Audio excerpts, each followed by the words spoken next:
you mentioned that Bentham's theory of utilitarianism revolved around the motto sort of maximize happiness, minimize suffering. And I'm wondering how your views on utilitarianism diverge from this one and how they've changed over the years to where you are now. Right. Well, now they don't really diverge from this. They did for a time. I think when I first thought about utilitarianism, which was already as an undergraduate, I was, like Bentham, what's called a hedonistic utilitarianism. So from hedon is the Greek word for pleasure.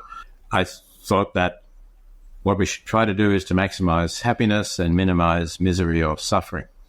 Then, under the influence of R.M. Hare, who supervised some of my work at Oxford, I switched to the idea that rather than simply assert that happiness is good and suffering is bad, which is something that an objectivist might do. Hare was not an objectivist. He thought all we can do is universalize our own desires or our own preferences.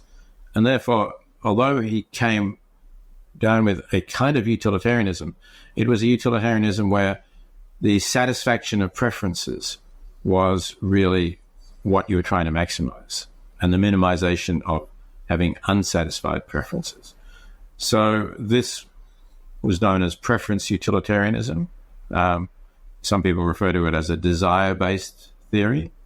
And I held that and tried to defend it for many years. I changed my mind when, together with the Polish philosopher Kasia de Lazari Radek, I wrote a study of Sidgwick, the 19th century utilitarian, called The Point of View of the Universe. We took the title from that phrase that he used that I mentioned. And Sidgwick, like Bentham and like Mill, was a hedonistic utilitarian.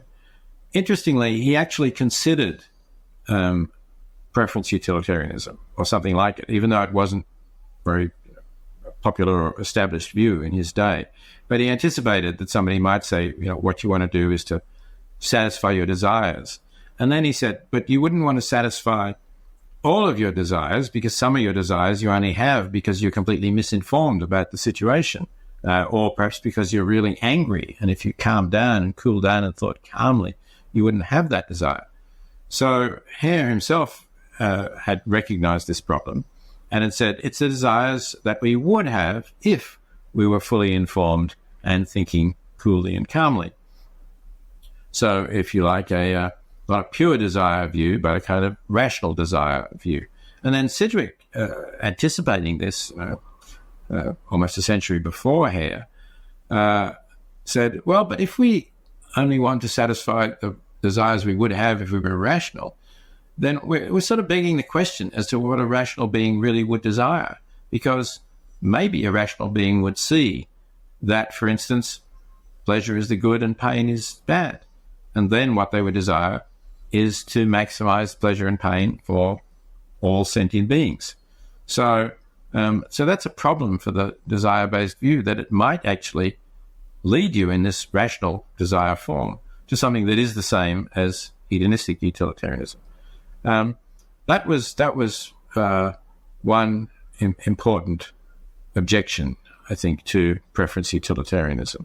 And the other objections were that there was something funny about the idea that any desires that you might have would somehow be worth satisfying, even if, they were quite crazy desires. So John Rawls, in A Theory of Justice, talked about a person whose overriding desire is to count the number of blades of grass in lawns.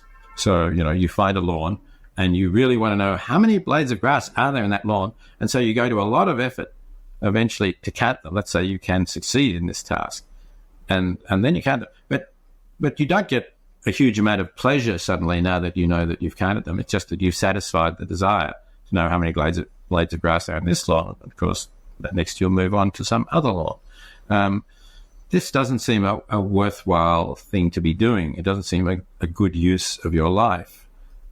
So something has gone wrong here. And that example also made me think, well, maybe the hedonistic utilitarians like Sidgwick were right. And certainly Kasia de Lazari Radek thought that that was clearly right. She was never a preference utilitarian. And so that's what we defended in the jointly written book. We defended Sidgwick's view rather than the preference utilitarian view.